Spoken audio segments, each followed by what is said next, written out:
Hello everyone, and welcome to the August 2023 episode of My PIP Monthly.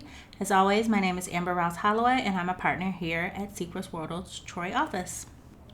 Our August 2023 topics include a case law update. First, we'll be talking about the case of True Care Physical Therapy v. Auto Club.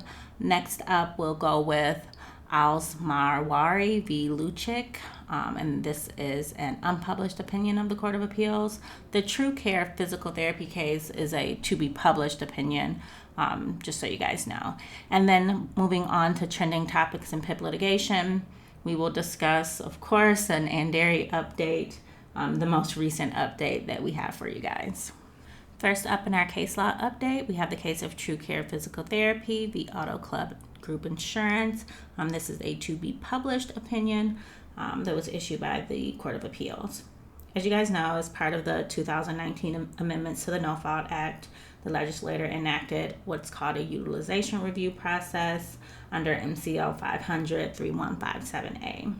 Now, in this process, providers who are unhappy with an insurer's UR decision have the ability to file an administrative appeal with DIFS, or the Department of Insurance and Financial Services, and that's under MCL 500-3157A. Per regulations enacted by DIFS, a dissatisfied party may appeal the DIFS decision to the circuit court. Now, in this case, the Court of Appeals held that MCL 500-3157A does not require providers to file the administrative appeal. Rather, the process is optional, and providers may instead bring a direct independent cause of action provided in MCL 500-3112.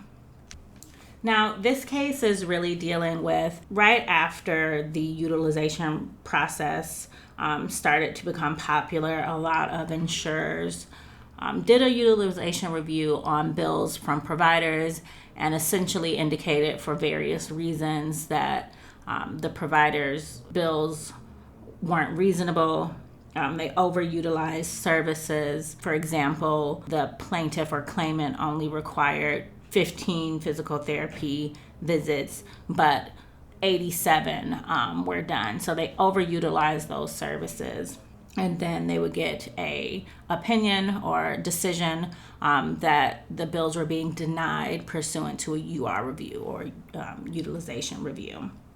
Now, after the bills were denied pursuant to the UR review, a lot of providers would just go ahead and file suit. And then what would happen is the insurers would file motions for summary dispositions, arguing that they had to kind of exhaust the administrative process before they could file suit. Now, this case is essentially the True Care Physical Therapy case is essentially saying that no, they don't have to exhaust that administrative process.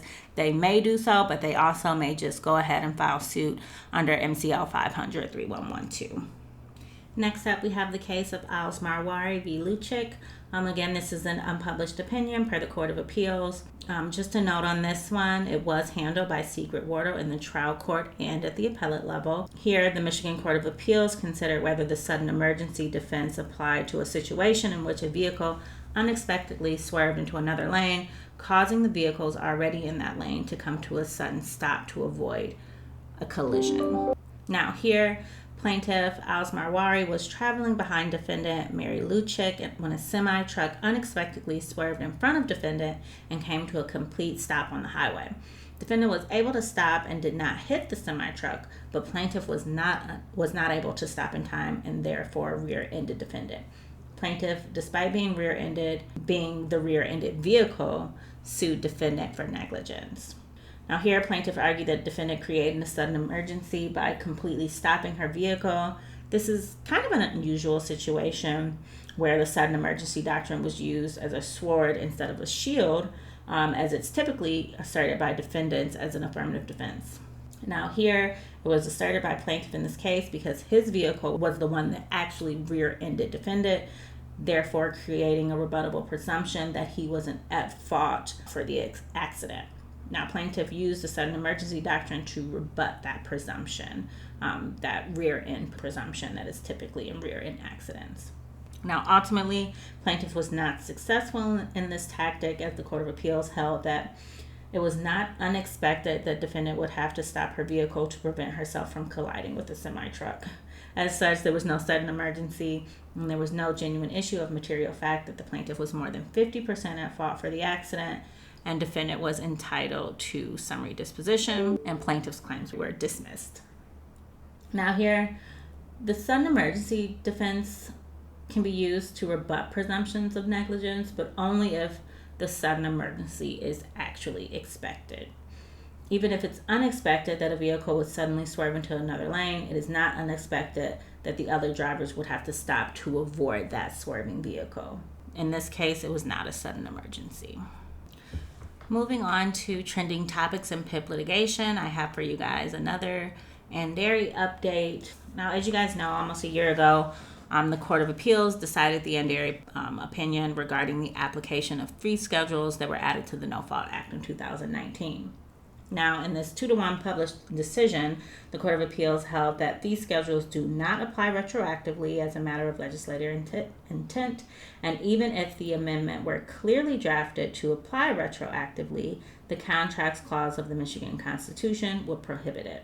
Now here, the insurers almost immediately appealed to the Michigan Supreme Court, and this current decision is the Supreme Court affirming that the legislator did not express clear intent for the fee schedules to apply retroactively.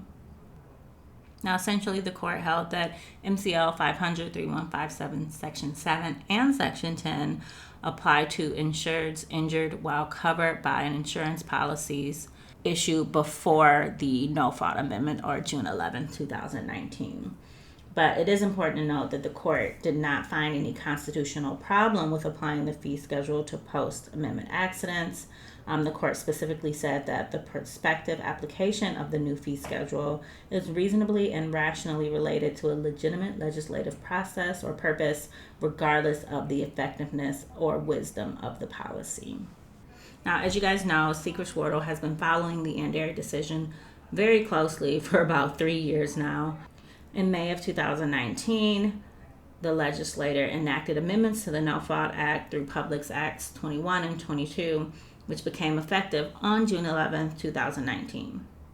Some of those changes went into effect immediately, with other changes, which were the subject of Anderi, went into effect July 1st, 2021. Now, those changes included limitations in family-provided attendant care services rendered by family members and limitations on a no-fault insurer's obligation to reimburse rehabilitation centers and for care providers' expenses rendered for the care, recovery, or rehabilitation of motor vehicle accidents by adopting fee schedules. Now, the fee schedules are based on Medicare compensation rates, or when Medicare does not cover a service, a minimum of 45% reduction from the rate the provider charged for the service as of January 1st, 2019. Now, by and large, the insurance industry expected these limitations to apply to individuals in motor vehicle accidents prior to June 11, 2019. Now, at issue in the Anderi case, in October of 2019, Plaintiff Ellen Anderi, Philip Kruger, and the Eisenhower Center filed suit in Ingham County Court seeking a declaration that the amendments were unconstitutional. The 18-count lawsuit was filed by guardians of 2 catastrophically injured automobile accident victims at a brain injury rehabilitation clinic. One of the individual plaintiffs was receiving in-home attendant care administered by her physician husband, family, and friends, and the second individual resided at the Eisenhower Center, where he was receiving long-term care and rehabilitation. Now, this lawsuit focused on 2 provisions: limitations placed on the right of survivors to receive reimbursement for in-home attendant care, and the non-Medicare 55% fee schedule. Now, the defendants in this lawsuit were USAA and Citizens Insurance Company. Now, ultimately, the plaintiffs asserted that because they were injured prior to 2019 PA 21 and 22 and have vested contractual rights under their policy, they are not subject to the fee schedule limitations. Plaintiffs also argued that the limitations on payments violate the Contracts Clause of the Michigan Constitution and their constitutional rights to equal protection and due process. Now here, the insurers, Citizens, and USAA immediately moved for summary disposition, arguing that regardless of when Andary and Kruger's injuries occurred, they are subject to newly enacted limitations, or the fee schedule limitations, and that it does not violate the contracts clause or any other constitutional provision. Now, in the court's August 25th, 2022 opinion, the Court of Appeals reversed in significant part. The majority found that the 2019 amendments did not contain any language whatsoever evidencing the intent by the legislator to apply these amendments retroactively. And two, even if the amendments had contained sufficient provisions that they could be applied retroactively, they violated the contract clause. And three, that the trial court improperly dismissed plaintiffs' constitutional equal protection and due process challenges. Now, in this current update, which came down on July 31st, 2022, in a 5-2 decision, the Supreme Court affirmed the Court of Appeals as to retroactivity. The court found that the legislator did not clearly state that it intended for the new fee schedule or the attendant care limitations to apply retroactively to individuals with a vested contractual right to PIP benefits under their pre-amendment no-fault statutes, which essentially means that these provisions do not apply to any insured who was injured while covered by an insurance policy that was issued before June 11th, 2019. Now here, the Supreme Court decided not to really address the constitutional contracts clause because it found no clear legislative intent for the amendment to point backwards or apply retroactively, so the court really didn't address that issue. So essentially, nothing has changed in the last year with regard to Andary, and it's still the no-fault amendment or the fee schedules cannot apply retroactively. And that is all I have for you guys today. As always, thank you for listening to the August 2023 episode of My PIP Monthly. Please feel free to contact me with any questions or concerns. Thank you.